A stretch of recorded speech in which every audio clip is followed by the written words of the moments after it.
getting into our first segment of the day, we're going to be talking about the Final Four. Now, again, fixating on the men's side of this. If we have some time, though, we will dive into the women's game a little bit as well. If any of our live viewers have questions, definitely drop them in the chat. But the Final Four on the men's side is tipping off in Phoenix, Arizona on Saturday night. And the teams just traveled out there. We already have a little bit of a subplot, a minor story that has come out with the reigning national champions in UConn by the fact that their flight was originally scheduled to head out on Wednesday night, but because of some malfunctions with the plane itself, they were delayed 7.5 hours, so they ended up not arriving in Arizona until much later than they were initially planning for. They ended up landing yesterday morning at 3:14 local time. To them coming from the East Coast, felt like 5:14 body time. So definitely an inconvenience. Shouldn't have any effect on Saturday's game, of course. Now they have all these types of media availabilities and such that they have to put up with over the next couple days, but ultimately I don't think that it is going to have any sort of a real effect on their tournament game itself, other than the fact that if you keep up with college basketball and you know anything about UConn's head coach Dan Hurley, this is going to be yet another thing that he sort of spins in the us versus the world commentary that time and time again, he has almost the Michael Jordan mindset of just internalizing any type of obstacle, inconvenience, and using it as motivation. Was very vocal about that when the brackets were released a few weeks ago, when he saw the type of region that UConn was slated into, which in his defense was definitely the toughest of the bunch, did not stop UConn from dominating their way into the Final Four to get where they are. Also, sort of, as we're talking about Dan Hurley here and his internalization of these types of different factors, it was just announced within the past half hour that Houston's Kelvin Sampson was named the AP Coach of the Year, beat out Dan Hurley by 2 votes. I'm sure for Hurley, ultimately, I think he cares much, much more about winning the national championship than he has care for this Coach of the Year award. But again, just knowing the type of personality he is, I don't want to call it pettiness because I don't think that that's necessarily it. I just feel like it's having that chip on your shoulder, the little bit of the edge that just separates the ultra competitors from anybody else. And that's what we've seen from Dan Hurley over his early tenure here in UConn. And even if you go back and hear some of the stories from his pre-UConn days, seems like that is the type of man that he is. But, you know, just wanted to briefly address that at least. But as for the matchups themselves, we have Alabama versus UConn and NC State versus Purdue. Before we get into predictions on those games, there were a couple other things I just sort of wanted to run through. And in this new age of name, image, and likeness, and the transfer portal, all this player movement, you can call it player empowerment if you'd like in the college game, I found it very interesting that I looked at a ranking that CBS Sports put out in terms of ranking the starters of each of the Final Four teams, and what stuck out to me was the fact that 12 out of 20 of the starters in the Final Four are transfers, including 6 of the top 10 players that were ranked in this CBS list.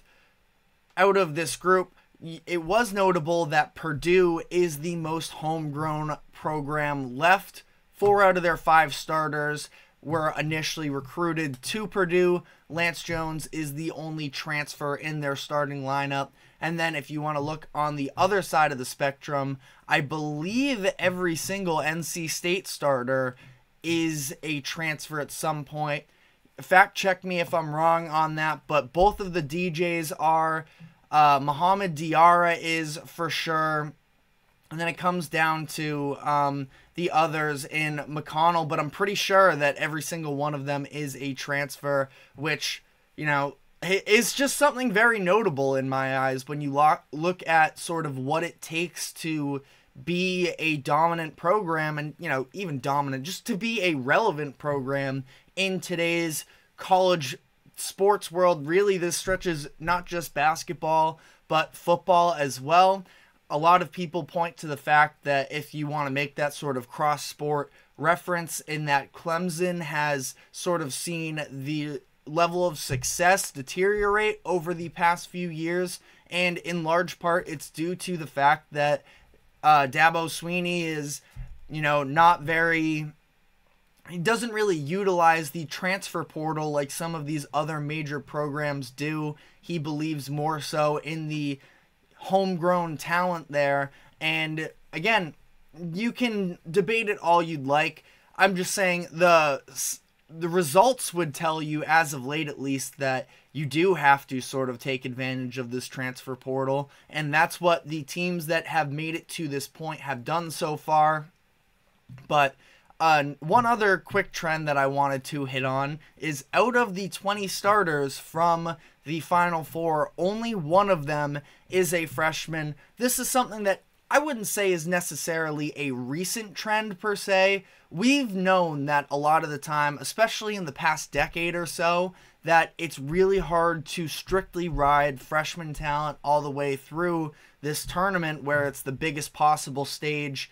And a lot of the time you need more experience to help be, you know, the real catalyst of your postseason run. And that is also something that sort of stuck out to me when looking at the teams remaining. Stephon Castle being the only freshman starter left in the big dance. He, of course, the guard from UConn. He's had his ups and downs this season. The talent's clearly there, but he was a 5-star guy coming into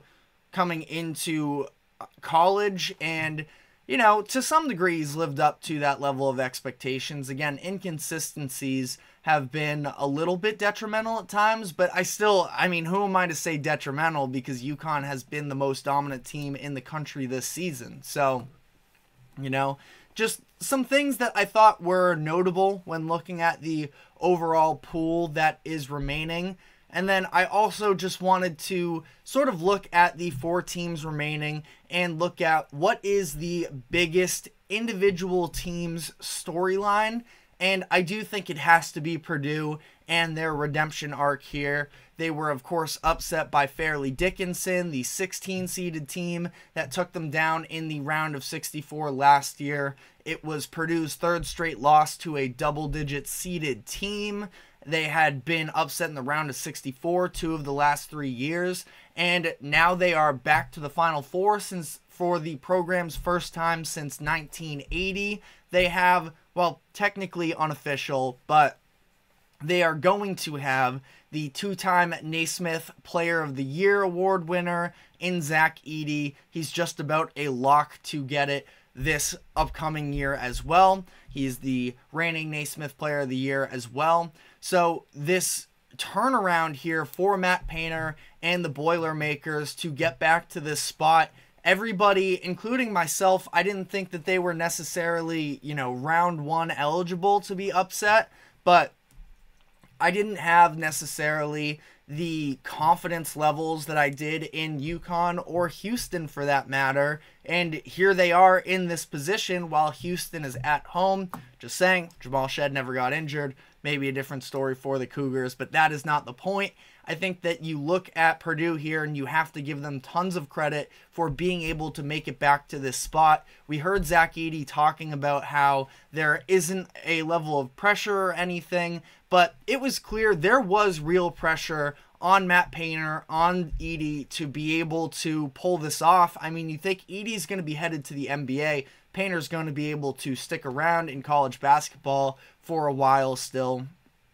obviously without Edey, the level of success may dip a little bit, but Edey may have been one of the most sort of forgotten great college basketball talents if they were never able to put together a real run. The furthest they had made it up to this point in Edey's career had been the Sweet 16 when they lost to St. Peter's. So this is definitely a big deal for him. For whatever you want to talk about legacy, I know that sometimes that conversation can be quite the headache, but really helped to solidify the collegiate career of Zach Edey, and how, in this time, like I just talked about in terms of transfers and the lack of real consistency in terms of where players are, which also sort of leads to the lack of star power. You look at the women's game, and there are a lot more notable,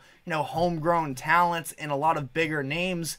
The men's side doesn't necessarily have that same level of marketability with their stars because they don't have the star power the same way. And Zach Edey, I know that he's not super outspoken. He doesn't play necessarily the flashiest game or anything, but he is an incredible player. It goes beyond just being how tall he is. He is legitimately skilled, especially on that offensive side of the ball. What he'll pan out to be in the NBA is definitely a little bit of an uncertainty, but for his college career, he really is one of the most notable big men of, I'm going to say, at least recent history. But if I have to go into a deep dive and sort of look at the big picture, I'm sure you can make a larger point for him as well. And he did it by sticking with the program in Purdue that, it seemed like things were getting tough at multiple points with some of these upsetting losses, but he stuck with it, and now it's paying off with them being in the Final Four, so you have to give him credit for that, and Matt Painter as well for being able to not just retain him, but it's the others on the team as well, and maybe some of the younger guys, but Fletcher Lawyer, Braden Smith, Trey Kaufman-Renn, all younger players that didn't get discouraged after frankly, an embarrassing loss last year to Fairleigh Dickinson in the tournament. And now they're all back. They're better players than they were last year. And they have real potential to make the finals and win it all. So on that note, sort of giving out some picks here, I do want to look at the spreads actually as I speak this over, because just getting ahead of it, I'm going to be taking UConn and Purdue this weekend. Now, I think that it would be arrogant to say there's no chance that we could see upsets on either end. As much as I just spoke up Purdue, if I were going to pick an upset, it would be NC State over Purdue. I mean, the big man matchup, of course, between Zach Edey and DJ Burns is going to be the big time headlines and everything along those lines, but the rest of the guards for NC State as well, I do believe, are very talented players in having the likes of DJ Horn and Michael O'Connell, that have been the level of players that they have. O'Connell, I don't know where I just got McConnell, but I think that could be a solid matchup. That being said, the spread as it currently stands on ESPN Bet is 9.5. UConn is 11.5. So I think I would probably side with both of the favorites in terms of the spreads here. Again, NC State, if they made things close, I wouldn't be surprised. But you look at, the fact that Purdue was tested as much as they were against a team like Tennessee last week, and they ended up winning that game by 6. It was by far the closest game they've played in some time here since the Big Ten tournament, at least when they ended up losing. But Tennessee is a much better team than NC State in my eyes. As much as I love NC State, go Wolfpack. I'm sure that a lot of America is rooting for them in this upcoming game. Fact of the matter is, we do have to remember that this is not an NC State team that was going to even make the tournament. And I'm sure remember it. Everybody's been talking about the fact that NC State was not going to make the tournament if it weren't for that miraculous run that they pulled off in the ACC tournament. But Purdue, I think, is just on another level, and I think they're on that same level with UConn, where, I guess sort of shifting into that game quickly, I've been picking against Alabama for most of the tournament. I believe I ended up, on the show at least, picking them over Clemson, but just about outside of that, I said that they were in potential danger in just about every game, and they've continued to prove me wrong up to this point. That offense is absolutely lethal, and you have to give them, their flowers for being able to rely so heavily on that offense and just game after game being elite. Not just that, but other than the Grand Canyon game that they played, be able to sort of drag others into this fast-paced three-point shootout game.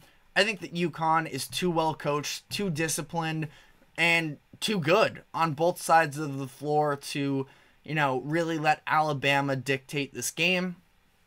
Now we'll see. I've been wrong about Alabama just about all tournament, so maybe I'm going to be wrong in this instance as well. But spread is 11.5. I do think that they cover that. Going back to last tournament, they haven't lost a game. They haven't won a game by less than 13 points. So when you look at it from that perspective, that alone would say that UConn should be favored by a little bit more than 11.5. But we will see. And then whatever our finals matchup is, or our championship game matchup, I should say, is on Monday. We will dive more into that in depth on our show on Monday. But I think that Purdue versus UConn could be absolute cinema. Just about anything that we could have asked for in terms of being college basketball fans, and seeing that matchup. Would be another great matchup between Klingon and Zach Edey in terms of another great big man matchup. I mean, if Purdue were to move on to play Alabama, I think there's a 0% chance they would be able to stop Zach Edey, and that would be a stomping. But UConn-Purdue would be a fascinating matchup.